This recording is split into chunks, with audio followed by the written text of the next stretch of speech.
and then they're revived again, and their brain function starts again. I take issue with this word revived. I don't think they're being revived. I mean, in a semantic sense, you're sort of correct, but I don't think in terms of like being revived from a state of death to a state of life. So what is life? What does it mean, life, to you then? What's your definition of life? I don't know. Why are you alive compared to if life were to disappear from you and you'd be dead like a piece of flesh or a piece of meat? I have no idea. I have no idea. Right. So I'm talking about that abstract thing, which I call life. It's an abstract thing that keeps us walking, talking, and so on. If that abstract thing goes away, we will not be alive again. That abstract thing that gives us this, makes us, as we are, animates us. It's a power of animation, if you want to call it that way, right? That is not what our parents are able to give, because they didn't have the ability to do so. They could give us life again, power of animation, if we died as a baby. And we died again and they give you again. The fact that they can't, they didn't have that ability. That's what I'm saying. That's why, if life didn't come from them, who gave us life? That power of animation. It's a question science hasn't answered yet. The spark of life is an interesting question, right? We biologists, my understanding is that most biologists agree life started on this planet about 4 billion years ago or something, initially with kind of some single cell microbial life, and then multicellular organisms, and then you go we could go through the whole sort of biological kind of history of Earth if you want. But do you agree? I'm not interrupting it. Do you agree it's important to know these questions? No. Interesting. I mean, there's scientific curiosity. Okay. There's the value of understanding the process of evolution, but we don't need to understand how life started to understand the process of evolution outside. Well, there is the whole idea of kind of self-replicating chemical compounds, of proteins in particular, that precedes life and is kind of seen as, by certain evolutionary biologists, as kind of like a sort of form of life without the kind of the animus, as you kind of refer to it, and then that's kind of DNA is just a much more advanced and sophisticated version of that can give rise to this thing. What is this thing, this animus? I don't know.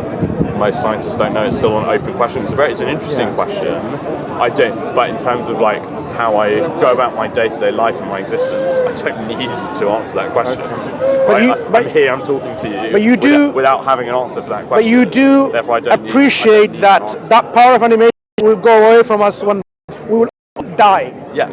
The opposite of life is death. So we will die. So once we die, what do we see? We don't see that person any longer interacting with us. That consciousness that you talked about earlier in that individual is no longer interacting with the environment, with us or anything else that you can see.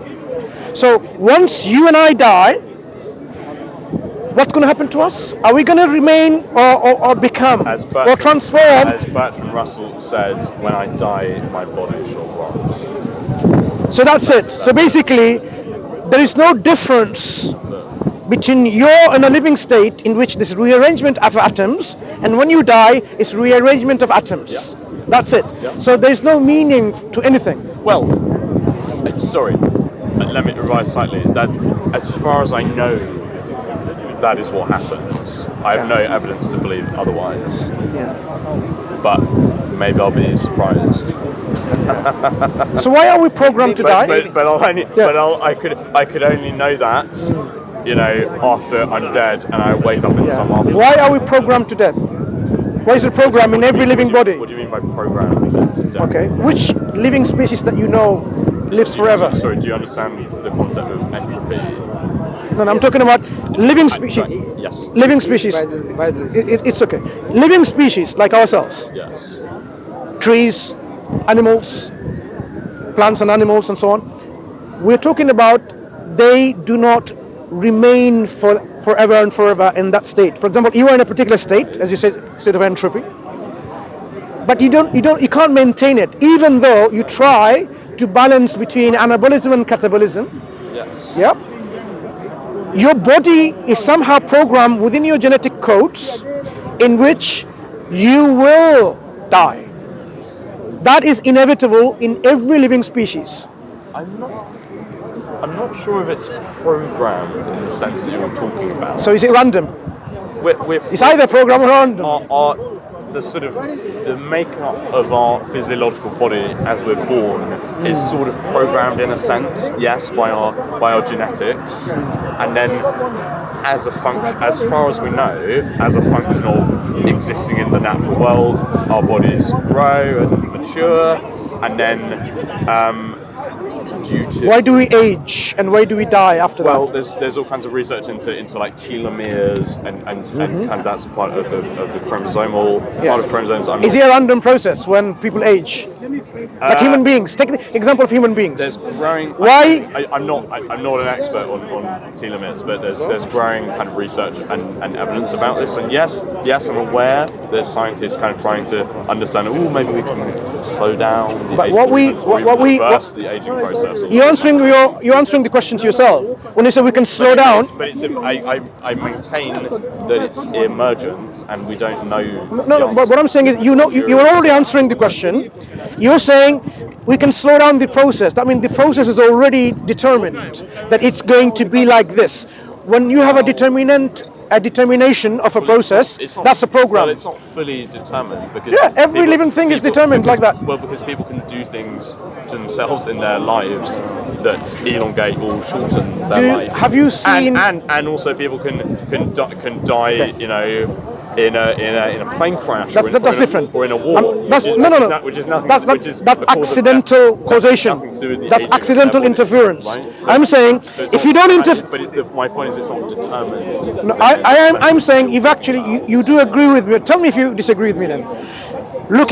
Observing the human beings across the globe, we see all human beings, they age, regardless whether you're poor or rich, whether you're a scientist or a layman. You all age. A process is set in one direction when there is aging, and there's this catabolism, and then you will die. So death happens where the power of animation will disappear from your body, and that's it. And as we know from our observation, no human beings today is seen unobserved anywhere in the world that lives for 200 years. Nowhere. As far as we know. Yeah, exactly. So this is a process that is already determined. It's a one-way process, and we're trying, as you said, to reverse this process. Reverse process means slowing down. Life expectancy has gone up. I mean, even just in the last 100 years. But before what's your name, sorry? What's your name? I'm Mansur. Felix. Phyllis. Yeah, Felix. Felix. It is observable that there is a process in place. Human beings, it originates from our DNA, in a genetic code. It's already there. So that's why we go to the genes to find out how can we reverse this process genetically. We don't look into somatic changes. We want to go genetically. Is there anything within the DNA replications? People want to do that. That's not the question I'm trying to address. That's the question that's the question I'm interested in. Okay, I'll tell you why. I'll tell you why, Felix. I'll tell you why. Yes. I'm interested too. Yes. There is within human beings an innate feeling that they want to stay longer. They want to have the experience longer. They want to live longer. They want to enjoy things longer, lasting. Why do you think that's the case? Okay, if you ask me as a Muslim, I will tell you, because this is a program that our Creator has given within us, so that you appreciate what is a nice, good, enjoyable experience, and you appreciate the opposite. So you don't want to suffer longer. You want your pain to be minimal, but you want your joy to last longer. People, when they want friendship and companionship, they don't say, I want just to be my friend today only. You want to say, I want you to be my friend forever and forever. Of course. Correct? But you believe there's an afterlife due to Islam, right? This is all logically corollary extension to this belief system. If you have within your makeup a feeling to live forever, I want to love forever and forever. Think about two lovers, okay? Say husband and a wife. They say, I love you forever and forever. I want to love you forever and forever. They have within them a concept, a feeling, an understanding, an experience. They want to last this with no end. God the Creator that we believe in has inputted us, embedded us with this feeling in which this will be given to us in another life, because this is an experimental life in which you demonstrate to yourself whether you are worthy of living in a life of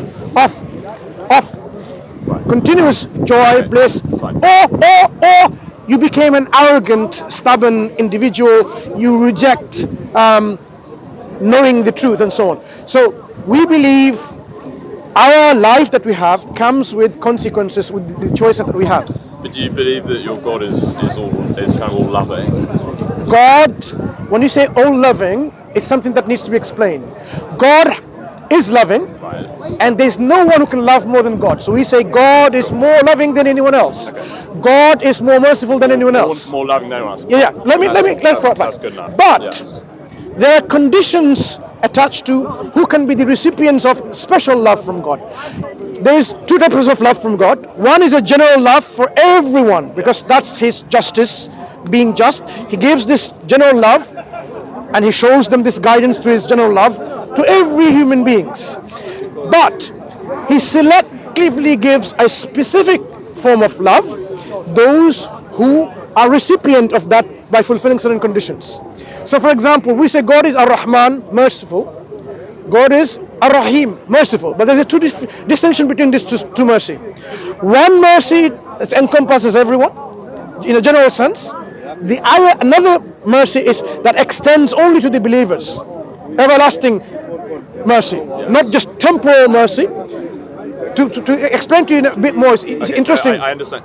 Fine. Do you think there are good people who don't believe in the same God that you do? Yeah. So it's a very good question you ask, because that really differentiates between do we need God to be good? Do we need religion to be good or not? The question is grounded in the very concept of what is to be good. We say good is what you are doing in line with what God asks you to do. Good by itself doesn't exist in ether, in nowhere, because good is not something, a conscious entity like you're saying I'm good like that. It doesn't exist. It's a quality that is described by our Creator, which we need to be in line with that to be called good. Does that not seem a little bit tautological to you? How?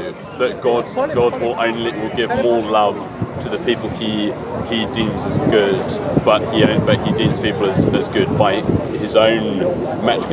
Essentially, what you're saying is God has constructed his own morality, and then kind of he not imposes it on us, but he differentiates between people by sort of how much they've conformed to his conception of morality. So there's but if I, as a human being, read the text of the Quran or any other religion, and there are things that I take issue with that I think are immoral, in fact, or perhaps amoral, or not necessarily, or not being consistent with what I think is moral as I understand it. Do you not see why I kind of have an issue with that? And would God accept such people into this afterlife? So let me understand what you just said so far. The concept of good, and why you have an issue with God dispensing his certain attributes more in a quantitative way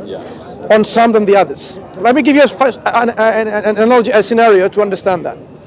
Suppose all of us work for a company, and we have the company who's going to give us the wages, right?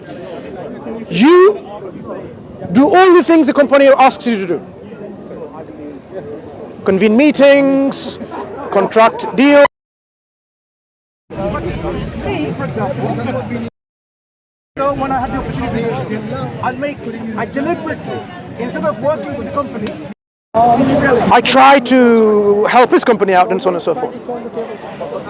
In situations like this, even though I'm employed by the same company, would it be just for the company to equally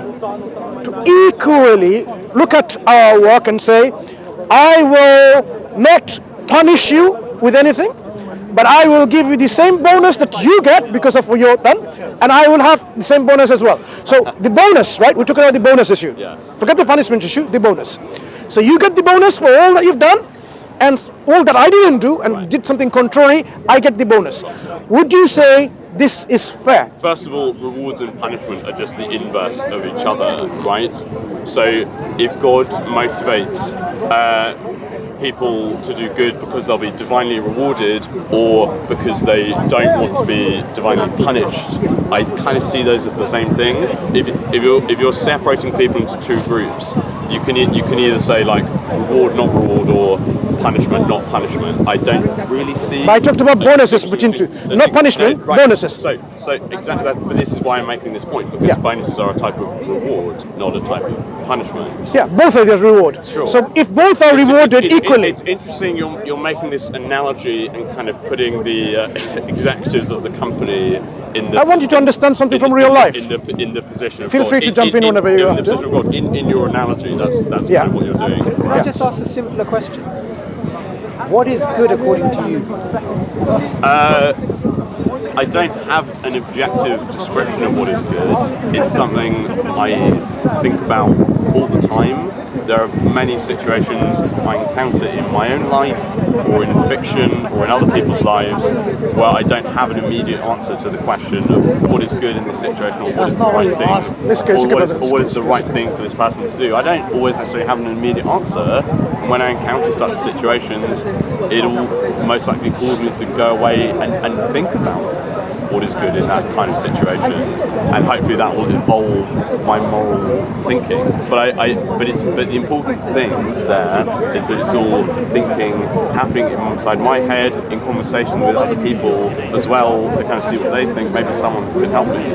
I don't want to outsource it to someone or something outside of my experience, because I don't see how that is necessary.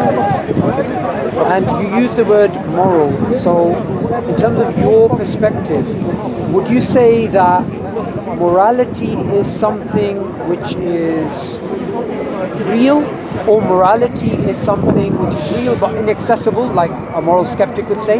What would be your perspective of morality? I think morality is socially constructed. Socially constructed. Yes. So give me a sort of example of something that we have morally constructed, which you subscribe to as being morally good.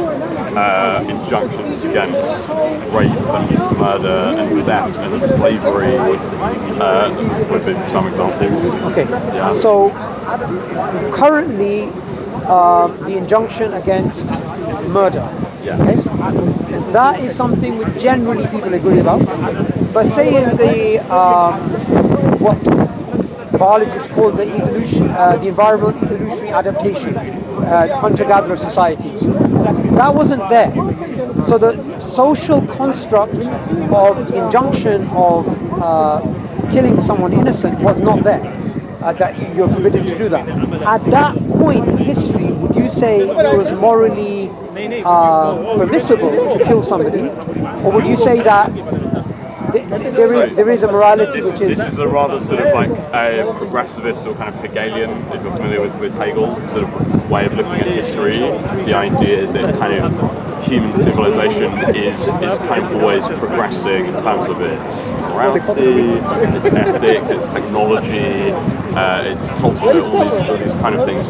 If you assume that human civilization as a whole, obviously it's disparate, but as a whole it's kind of monotonically advancing, then we can kind of look back on hunter-gatherer societies with our modern ethical standards, and we can say that that's wrong. But yes, obviously from the perspective of hunter-gatherers at the time, they were tribal by definition. Yes, and if people came and attacked their tribe, they did things to not only defend themselves and the people of their tribe, but kind of to assert dominance over the other tribe. Now, obviously, I and hopefully everyone has all kinds of ethical issues with that today, but on the other hand, without that kind of virility, that sort of like desire, the assertion to live, maybe we wouldn't be here. So I don't know.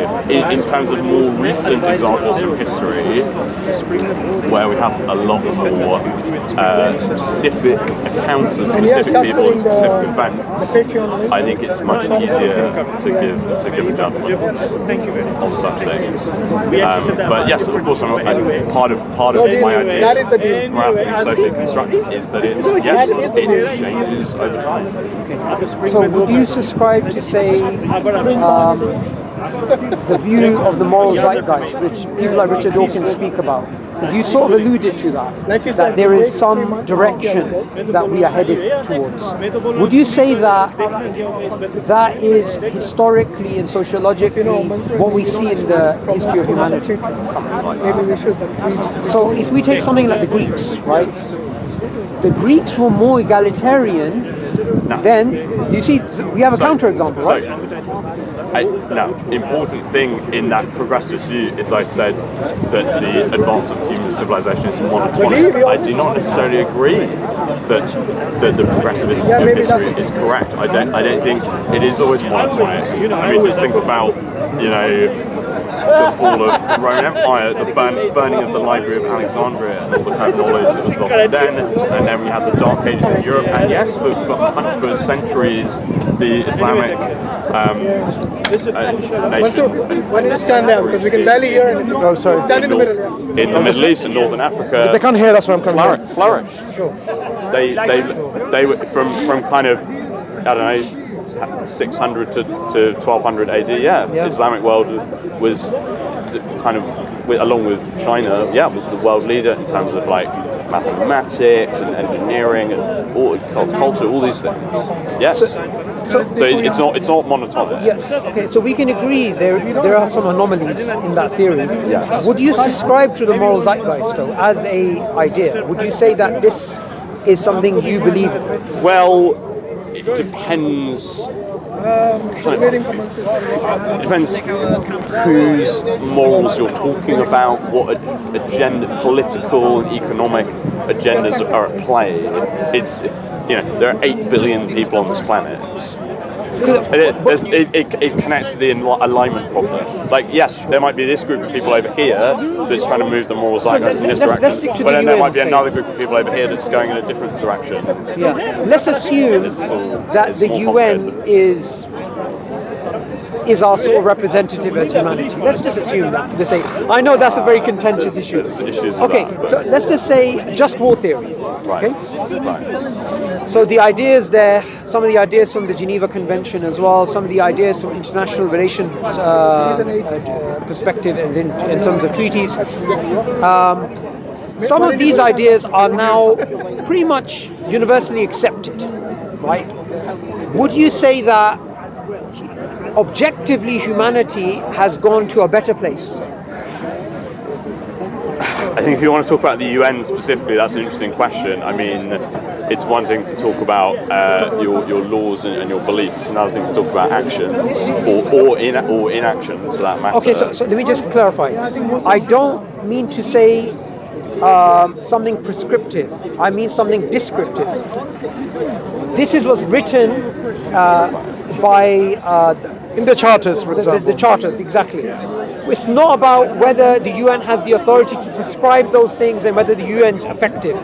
What I'm trying to get to, just to give you the upshot of what I'm saying, if you do subscribe to any element of your morality being objective, as in we're better today than we were in the past, I believe the only way you could do that is through a theological argument, is not if somebody does not believe in God or something supernatural, they won't be able to do it. I'm just giving you the upshot of my argument, right, sure. so you know where I'm going to be headed. Sure. Yeah. Now, again, I'm not arguing the progressive viewpoint. I think morality goes up and down and sideways in different directions. However, I can be more specific. I can name specific examples, such as treatment of people who are not heterosexual, treatment of people of different races, all these kind of obvious examples. I can think about kind of fairly recent history where those people were kind of treated poorly by officially by judicial systems, even in Western countries, and kind of unofficially by the populations as a whole. And the civil rights movement in America, Martin Luther King, that to me is an example of moral improvement of a kind. I'm trying to understand doesn't mean that there aren't still issues around race in America. Obviously there are. I'm trying to understand your perspective a little bit better, because you seem to be saying two different things.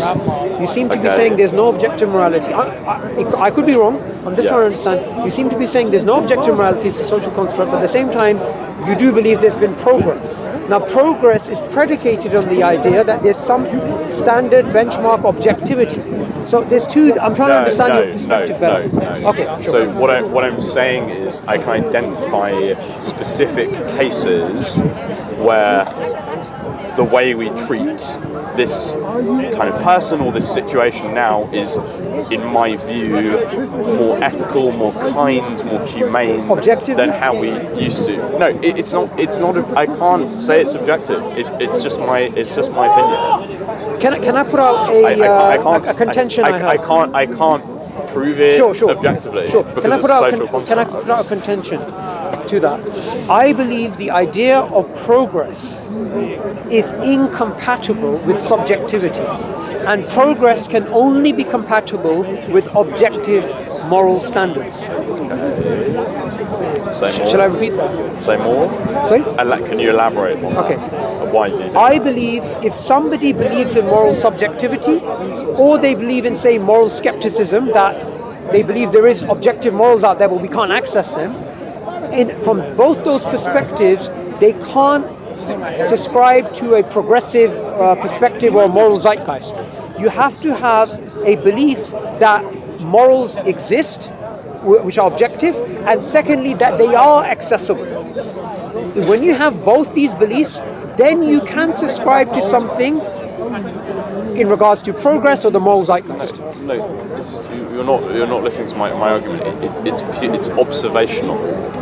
The way I think about ethics is I look at things happening in the world, I identify cases or sources of suffering, and then I think, how could we reduce or prevent or alleviate the suffering? Sure. Is suffering bad? And when such alleviation happens, then I say this is an improvement. Yes, the core. It's a rule of thumb. It's not a perfect logical process, but yes, a core principle of how I think ethically and morally about the world is suffering is bad. Let's try and reduce suffering.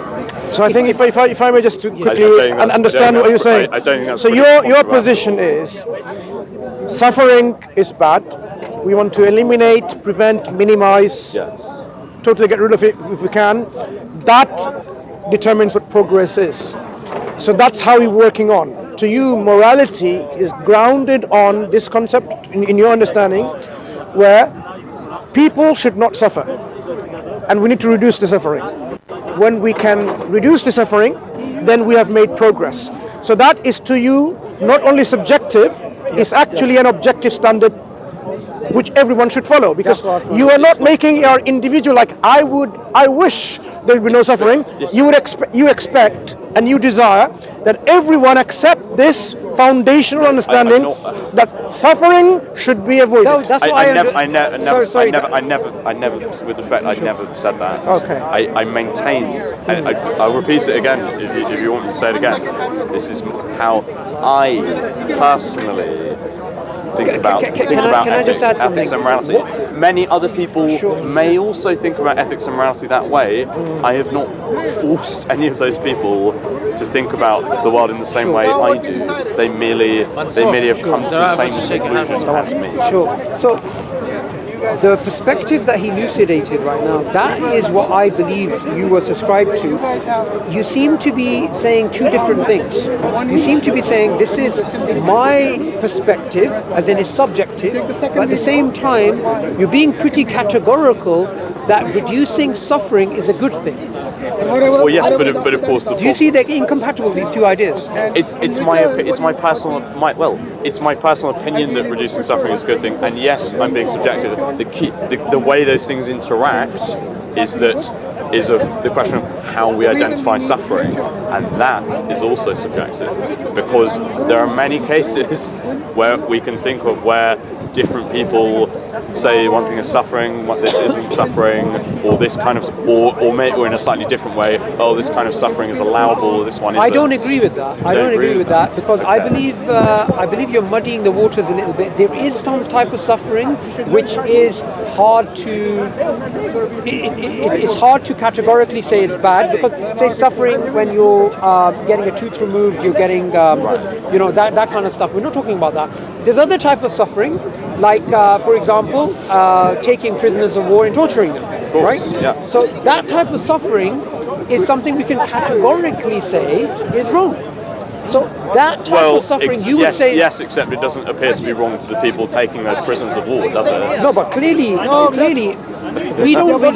No, clearly, we don't really care what their subjective view is. We objectively want to impose the fact that this is wrong. No, we subjectively want to impose... That's my belief. Subjectively. My belief is that there is an objectivity, which is why it's prescriptive for us to try and stop that action. I don't think we need to refer to objectivity to come to that conclusion. So why would people want to share your views that removal of suffering is a good thing? Why would people agree and accept what you think is only subjective? Why would, for example, people out there... Again, you're misunderstanding what I'm saying. I'm not asking anyone to agree with any individual ethical statements I make. The only thing I want people to do is to be able to think about ethics and suffering and morality. Can I give you an example? Wait, let me finish my point. In an independent way, not influenced unduly by any external sources. You might, read fiction or non-fiction. You might take in all kinds of sources. You might talk to other people about ethics and suffering, and those opinions you hear might influence your worldview. But ultimately, you need to form your own worldview and then keep developing that throughout. But how would you know something is better than what you already have? How would you know something is better than what you already developed? No, I can't know that, but I can think about it and just make a decision as to whether I think it's better. Can I give you an example? That's the difference. I think this example will help. Say, let's 10 more minutes or something, yeah? Maybe, inshallah. Or longer? Let's look at let's Bosnian wrap it up in a genocide, few minutes, inshallah. Okay. What's happening in Bosnia in the 90s. Yeah. Do you think there was a moral duty for nations to intervene in the way that they did to stop the genocide? First of all, I wasn't alive when that was happening. If you were there, hypothetically. I'm not perfectly up to speed on all the historical details, but I do. I generally know there was genocide in Bosnia. Sure. I know some aspects of it. Yes. I want to give you my theory. If you want to talk about, in terms of interventionism, this is a very interesting topic ethically. It's something I think about a lot. It's something I struggle with. I think, for example, that the American campaign in Vietnam in the 60s was a terrible, morally abhorrent war crime. And if you had power, would you intervene? 10 minutes? Inshallah. If say you have to call us in 10 minutes so that we can go. Sorry? Remind us, anyone, Vietnam 10 minutes and then... was obviously bad. But then if you think of more recent interventions, such as the one in Iraq to kind of oust Saddam Hussein, now obviously you can look at Iraq and the state of today and what's happened since then, and certainly the Western handling of Iraq post Saddam Hussein is far from perfect, and I know many people that died and suffered as a result of that intervention. So it wasn't perfect, but I think it's more arguable than Vietnam. So the point I'm making is intervention is a complex question, and I'm thinking about it on a case by case basis. No, I think what's happening is there's a lot of muddying of the waters happening again because we're going into. Excuse me. I'm not muddying the waters. I'm just trying to explain a complex position. Okay, but that's what I'm saying. I'm sorry. I apologise. I don't have a simple ready-made answer for you. If we leave aside Bosnia and Iraq, if we go to a hypothetical scenario where there is oppression happening, there's suffering happening, my theological framework, I'll just lay it out for you, is that I believe objective morality exists, it's accessible, and they are objective moral duties. How is it accessible? Okay, I'll explain all of this, right? Sure. So the existence of it is based upon the existence of God. Right. On that point, I'm open. Can I lay out the framework first? Sure. Yes. Okay? So the existence of morality is based upon the existence of God. Okay? The understanding of what that morality is, because remember, you can believe in objective morality, but if you can't access it, like a moral skeptic would say, we can't access it, then it's useless. You might as well not have a standard. So I believe the understanding of what is right and wrong comes from two sources. It comes from revelation, and it also comes from what in Islam is called the fitrah, our natural disposition. And the third is the moral duty of enjoining the good and forbidding the evil is an injunction that God gives. So all of this is based on theology. Sure. I believe if someone does not have theology, they can't justify intervention, and they can't justify saying we are making progress or suffering is bad and we should reduce it. I believe all those things are incoherent if you don't have this perspective. Why is theology first of all, I would contend that theology is a way to access morality in the first place, but you seem to not... Say that again? I would contend theology is a way to kind of access morality, certainly objective morality in the first place, but you seem to not only be saying that, but also that it's the only way of doing that. I would negate... Why do you think that's the case? Sure. So let me be clear with my claim. Not only am I saying, like you said, it's a way to access morality, I'm negating all types of other methods, yes. All types of moral systems and ethical systems, if they're not theologically grounded. That's exactly negating them totally, categorically. So saying that, as an atheist, you're basically saying I can't be moral, right? Okay, is that what you're saying? Let me rephrase that. I believe you as an atheist can never be a moral realist if you are an atheist. Moral realist? As in you believe morals exist in reality and they are moral values and there's moral duties. Oh right, well I never said they were. No, I'm saying an atheist... I said they were subjective and socially... No, that's fine. You as an atheist can say that. What I'm saying is an atheist or someone who doesn't believe in God and an agnostic can never believe in objective values and objective duties. Okay, yeah. So what? What's the point? No, I'm just elucidating on my worldview. Fine, but it doesn't... What follows from there is the question of progress is actually meaningless because you can't... It's not that coherent. When you say progress, you already have a standard that you are using this to say I'm passing that and that's what progress is. Or degress, if you want to call that, if you're not doing that. I referred to the very vague and sometimes flimsy standard of evaluating suffering in people and animals as well. If you that's a separate thing. But people can have a difference of opinion what it means to is suffering good or bad, course. and those I said that. Yes. I know that's what I'm saying, and that's why I'm saying you can't say that this is progress. They will tell you no, this is not progress because we don't accept this kind of framework. So if you want to accept, it's my opinion. I know. That's what you've been telling throughout. I can't elevate Felix, it any higher than that. You said so. You said this is your personal subjective understanding and interpretation of the world of ethics and morality. But if you have a framework like what's theologically grounded, as the Suboor is saying, in which then you can see that this can be the anchor for every human being to say, yep, agree, because this seems to be the gold standard. Because remember, we have many standards people are bringing on the table. There is one standard that we can say that seems to be the better, in fact, if not the most gold standard.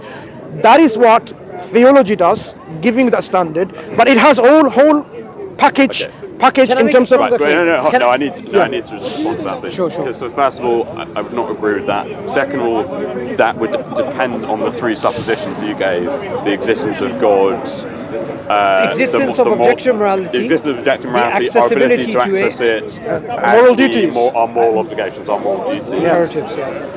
I mean, I would contend with all three of those suppositions. Okay, let's just contend with one.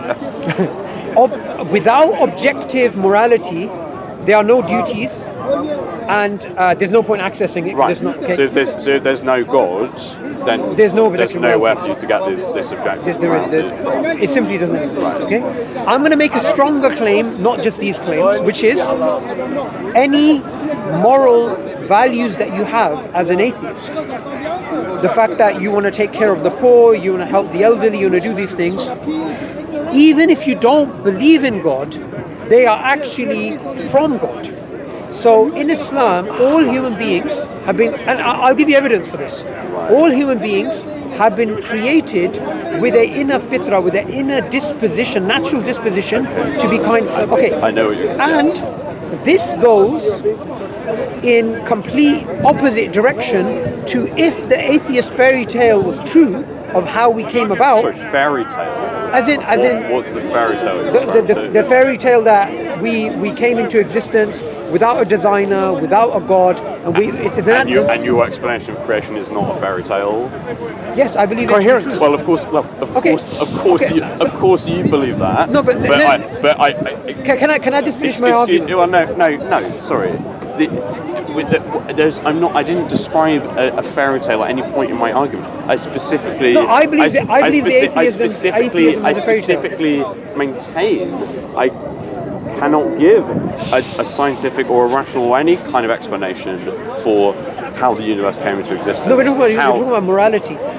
Atheist naturalism cannot explain the origin of morals and ethics, and your humane values cannot be explained under an atheistic perspective. It can explain how they arose. There's only three theories. In terms of anthropology, right? We can look past. We can look at the beginnings of Homo sapiens or Neanderthals, hunter-gatherer societies, and then we can use anthropology to look at kind of early nomadic and then agricultural societies, etc. And obviously the archaeological evidence for those kind of societies is very limited, but there are still things we can observe. I spent a lot of time studying the evolution of morality, right? I'll break it down into three different ways that they try and explain it. Reciprocal altruism, kin selection, and the expanding circle. These are the three main ways they explain it, okay? Yeah. Each one of these can be refuted, okay? So the first point is reciprocal altruism. So at rock bottom, we are supposed to be selfish from a Darwinian perspective. But the reason why we are kind... I see you misunderstood the meaning of the selfish gene. But they're involved now in discussion. Referring to the selfish gene, Richard Dawkins' book. Yes. So this is a common misconception. The title, the selfish gene, is not referring to the genes making the animals they create selfish. The whole idea is the gene, and even the proteins that preceded the gene, are selfish in the sense that they are literally self-replicating. I know this. I've studied. You know this, right? Yeah. But and I never made that claim. Right, but you seem to be saying that chemical mechanism that then builds up into animals like us makes us selfish. You didn't actually. I don't agree with that argument. So you've read the selfish gene. Yes. So in the selfish gene, what you find is Richard Dawkins is explaining kin selection and reciprocal altruism. Do you know why he's doing that? Why do you think he's doing that? He's trying to explain the origin of our humanity. So he for example, JBS Haldane, he gives the example of I would give up my life for 2 brothers or 4 cousins, right? So the idea is that your offspring share your genetic material, Right. So taking care of them is taking care of yourself. So that's kin selection. Sure. Reciprocal altruism is when they're not your kin. When you scratch their back, they're going to scratch your back. It's evolutionary, from a fitness perspective, on average, is better for you. The expanding circle is, a simple way of explaining it is, say me and Mansur, we are two brothers, and we are living with our wives next to each other. And what happens is, because he's my brother, and taking care of him is taking care of myself from a genetic perspective, as you know. And so natural selection looks for quick and dirty solutions, which is just be nice to people around you as opposed to just be nice to your kin. And now when Mansur moves away because the society is being urbanized, and you move in, you're not my kin, I'll be nice to you, and that's an evolutionary byproduct. So from that you get an expanding circle. Yeah. Okay. These three ideas, and the expanding circle is not mentioned by Dawkins, it's been popularized by Pinker. These ideas are there to explain our humanity, because Darwinian evolution doesn't explain our altruism, so that's why these ideas have been put forth. And each one of these ideas, I believe, can be refuted quite easily. I'd love to hear that. Okay, let me give you a very easy refutation, because we were supposed to Then go on another discussion. Have you given charity anonymously? Anonymously? Yes. Okay, that's not kin selection, that's not reciprocal altruism, that's not the expanding circle. Okay, it's something new. How does that refute any of the three things that you mentioned? For each one of these theories, there has to be a target, right? There has to be an evolutionary benefit. But they're not describing the totality of how morality is. Okay, so right? There could be which other theory would there be? Well, giving charity anonymously is not even reciprocal altruism. It's just altruism, right? Okay, good. Without the reciprocal. How does that have evolutionary advantage? Okay, sorry. Is that the question? That's true altruism. True altruism, right? It doesn't need to have an evolutionary advantage. It makes me. But well, that's non-Darwinian, by the way. This is why I don't care that it's not Darwinian. But you were supposed to be defending how they can explain humanity, how they can explain these moral values. I never claimed. I never was trying to defend that. You were the one that raised it and asked me. Okay, so let me now you're asking me to defend it and argue. I said I can challenge. That's quite interesting. Okay, let me just recap. I said I can challenge these, and you said show me how. I said I can challenge these. You said I'd like to see that.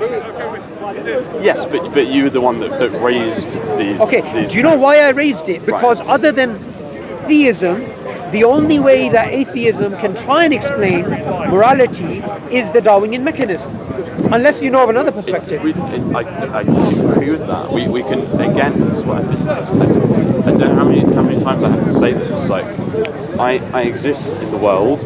There were people that existed before me. I'm not the first person who has thought ethically. So I come across that, and I think, how can I be a free ethical thinker myself? How can I continue this? And suffering is kind of one of the base things I've decided upon. Like, that's a good place to start from. We've gone around in full circle, but remember we spoke about objectivity. The whole reason the discussion went this way is because we spoke about objectivity. Yes. Because remember I said objective morality exists, we can access it, and we have duties. Right. And this was my theological framework, and you thought this was wrong. So then we spoke about objectivity, right? And when it came to objectivity, we were trying to speak about human values, right? And then when it came to human values, obviously from a theological perspective, we believe in God, so we believe they come from God. But from the atheist perspective, how would they explain these things? You can't take values from thin air. They have to be based on something, right? Yeah, and I've given you a basis for what the values are based on. What are they based on? Minimization of suffering. Again, but minimization of suffering you believe to be something good. That's a choice. That's the axiom I'm presenting. So how do you justify that? How do you justify It's an axiom. It doesn't need justification. How can you call it an axiom? You know what an axiom is, right? Okay, you know what? I actually agree with you. An axiom doesn't need justification. That's what an axiom is. Okay, but you've taken an arbitrary statement and you said this is an axiom. That's what axioms are arbitrary and okay. unjustified. If I say that tent is actually purple and that's an axiom, can I do that? How do you make something axiomatic? That's a complete non sequitur. It's not a non sequitur. To say an axiom is arbitrary. Now how do you make something axiomatic? To say that something is an axiom is arbitrary does not mean to say that no thought has been put into it. But the key point is the thought can't be. The thought has to be sort of intuitive. Can I reword my question? And there has to be a choice. Can I reword my question? Minimizing suffering is good, that proposition. Yes. Is this self-evidently true? Of course not. Okay, good. That's what I'm trying to get to. So it's not axiomatic. What do you mean? What do you mean? It's not self-evidently true. No, that's a misunderstanding of what an axiom is. Okay. Because I come from a mathematical background. In mathematics, we have all kinds of different branches of mathematics, and in order to do any mathematics, you need to have some axioms, of course, and some rules of deduction, right? And then you can go and prove things, do all kinds of mathematics and stuff. Now, that is a formal language, a formal logical system. When we're talking about morality, that does not conform to formal logic. Why not? Because we're talking about things in the real world. It's not abstract. It's messy. Then you can't call it axiomatic. It involves. Superposition is different. Well, it's an analogous. Okay. I didn't mean an axiom in a formal logic sense. Okay. I'm making an analogous thing. I'm saying it's kind of an axiom in the same sense as it would be in formal logic. Sure. But I can't. But yes, I can't. So look, if you're a mathematician, you're a pure philosopher. Mathematics is the purest philosophy you can get, right? So let's just agree on something. When it comes to deriving, say, Pythagoras' theorem, there's going to be axioms before you derive the theorem. Yes. Now, thank God I've never had to derive it from first principles. Maybe you did that at university. When you are going to be deriving Pythagoras' theorem, you're going to start off with some axioms. Yes. Now, those axioms, you simply can't insert Pythagoras' theorem as one of the axioms, can you? Well, you could. In mathematics, you can do. You can. This is very strange. You can do whatever you want. The whole point of mathematics is you can choose your axioms to be whatever they want. Have you tried? Of course. What you're trying to do when you're choosing axioms is you choose the minimum possible set of. That's my point. Of the most basic. And you start with what you know to be true. You start with what you know to be true. But again, I would contend that axioms. We don't know axioms to be true. Can I just ask No. Sure. I need to answer. We don't know axioms to be true. They're not self-evidently true. Okay, so we merely assert them. So can I just ask a quick question? And we need to go after this. Because everything we've seen. Yeah. Just a quick question. Yes. A squared plus B cubed is C squared as an axiom. Right. Can I put that down as an Plus axiom? B cubed. Yeah. You can do whatever you like. No, you can't. You can't do that. How can you? Because that's not Pythagoras' theorem. I've just screwed it up. But you just did. You just said it. Okay, but you can is say that valid? You can say whatever you like. No, wait. What do you mean? What do you mean? Is it valid? Okay. In what context? Okay, complete the sentence. A squared plus B squared is C squared. If I did A squared plus C cubed, where B cubed is C squared, would that be coherent? You haven't told me what A, B, and C are. I need to know what mathematical system. The whole point is it's abstract. Something doesn't matter what self-evident. It could be That's the point. Involved definitions. No, you're not. You can come in here because I think that's So important. do you understand what the problem is here? Yeah. You cannot arbitrarily choose anything to make it axiomatic. Okay. Axiom. Axioms. As you know, the gentleman here, the brother here, you share the same views in terms of physicists, mathematicians. Right. You deal with axioms. So when you have axioms, there are something that is self-evident. From the definition. That's how the definitions are, and then you say, based on this, we're going to use our variables, and the variables will give us certain answer, because axioms are something that you're known already. It's not unknown, is it? But they're not. So when you made yes, but Felix, when you made a statement about suffering, minimizing suffering as a good, why did you make it self-evident? You said you didn't make it self-evident. I never said it was self-evident. Okay, then perhaps. I'm saying you know what? make a choice. Okay, Felix. A choice. I get you. I think what you said. Okay, so I think it's just we're having issues with some certain semantics here. So you're not actually meaning axiomatic in this sense. To you, these are something that is experimentally, observably, that is shown to be the better things to actually hold on to it. Minimizing suffering is a good. It's coming from experience, personal or otherwise. That's how axioms are chosen as well.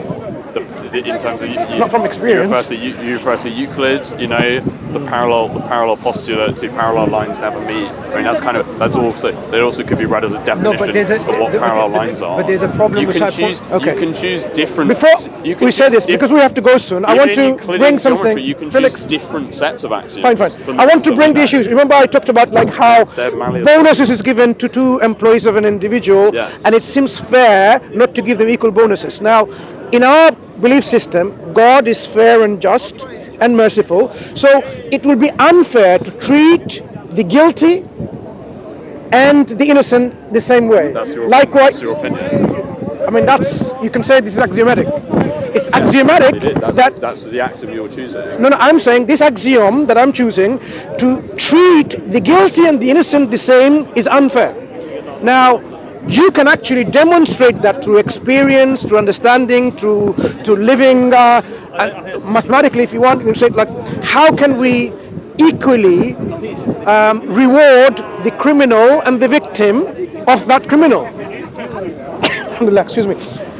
You can demonstrate that actually this is not a good position to take, and then you will agree. Actually, the better position would be the guilty should be accountable for their crime. Yes, the innocent shouldn't be punished for the crime they didn't commit. In terms of the one life that I know we have, I'm a big yes. I think it's good thing to have prisons. I think it's good to have a justice system and for people to be convicted of crimes they've committed and people who haven't to be acquitted. And then I also think that for those people who are correctly convicted and sent to prison, that there needs to be some kind of rehabilitation system. Absolutely, Islam has that precisely. So they aren't just permanently, with rare exceptions, they aren't just permanently exiled from society. Very good. So forever. Very good. So redemption is possible. So Felix, you really have now an understanding of the Islamic systems of crime and punishment. Even though people are in hellfire, they would not last in hellfire for eternity unless they fall into just only a minute one or two categories. Okay, but the rest of them, they can. I suppose I would contend. Rehabilitation we're talking about. For example, say a Muslim. I'm just giving an example. Yes. A Muslim who has committed so much crime, so much sin. A crime against God is a sin. So much crime, and because of that, through God's justice, they go to hellfire. They go to hellfire. For this rehabilitation, they will be punished and cleansed, okay? Retribution done, and eventually they will come out and they will be in paradise. So there's no one who's in hellfire. No, I'm talking about this is the Muslim category of Muslims. I understand, but so the Muslims, any Muslim who goes to hellfire, they will not remain in hellfire. They will come out eventually. It may be billions, zillions, quintillion years, but they will come out. Not infinite. They will never have eternally never-ending punishment. Muslims, because of the prerequisite of their salvation, which is to worship and acknowledge God is the only one worthy of worship alone, and they submitted to that concept, they will come out of the hellfire and they will be in paradise. And when they are put into paradise, into this place of bliss, and if God asked them, did you feel any suffering? Did you know anything painful? They will say never. Because one dip in paradise is enough for them to totally forego all the sufferings they had. So this is what we believe is, even though they are rehabilitated, this is the eventual reward because of their acknowledgement of that the one created you. So because we have to wrap up, I want to just bring this to the attention where atheists often do not give too much of a priority to think critically on this issue. If you and I exist now, we are something. And you are not a total, sophist, skeptic ultra skeptic in which you deny your own existence. So you know you exist and I exist, we are something here. Sure. If this is the case, then by extension, there has to be something always in existence, in one shape or form. No, I would not agree with that. The other alternate proposition is, at one point there was absolutely nothing. I don't know. I don't know. Again, I'm giving you some logical possibilities. Is there a third possibility? Okay, let me give you. I really think you need to be more humble. Okay, no. Let me give you possibilities. Let me give you some possibilities. It's not about you misunderstand. It's not about oh, let's go through all the possibilities, whatever. These are not questions we can answer at the moment. We can. It's no good listing all the possible answers to the question that you think there are, Look, and then there are trying things, to go through a process of elimination. Felix, you know much better that in the real world. You're making no. mistakes. No. I'll tell you.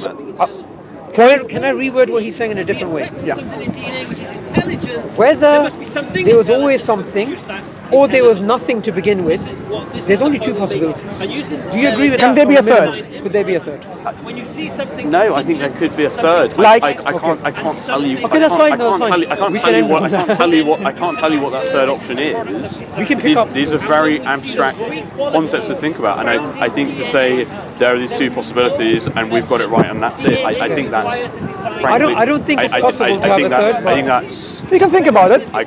But logically, it's impossible to have another third alternative. And let me that's assuming you understand the logic of how the universe operates. I think one can think of other possibilities, but those possibilities will not be coherent or consistent with this reality.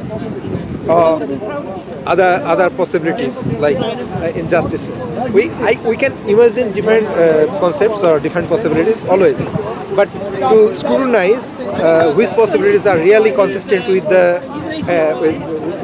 things we're observing and which are consistent with itself also. So now then, some things are binary. They're not anything other than binary. So, for example. Either God exists or God doesn't exist. Yeah. It's a binary question. It cannot be a third possible alternative in between. Are there quotes read or not read? Yeah, it's either God exists or God doesn't exist. If you think there's a third alternative, I would like to hear it, because I can ask philosophers and mathematicians, what is your third alternative? Because you need to have a meaningful alternative. If the alternative is not meaningful, then there's nothing to discuss. Okay, for that particular question, I don't have a third alternative. Yeah, good. So at least we know that certain things can be binary. But you know that I would argue that God doesn't exist. No. What I'm saying is, at least we know now, from what you've seen so far, there are certain things which are binary. You don't know that to be the case. Just because I Felix, do you come here often? Just because I don't have a third option, does not mean that there is. No problem. Felix, do you come here often? Yes, he comes. Yeah. So why don't you? Because you've spoken before. Is it okay if we continue the discussion later, because they're all waiting for us and going? It's a pleasure speaking to you. Yeah. Okay. Pleasure talking to you. Good speaking to you. Thank you. Okay. You take care. We'll see you later. We can give it to people. Can I give this? Yeah, is there any more? Doesn't look like it.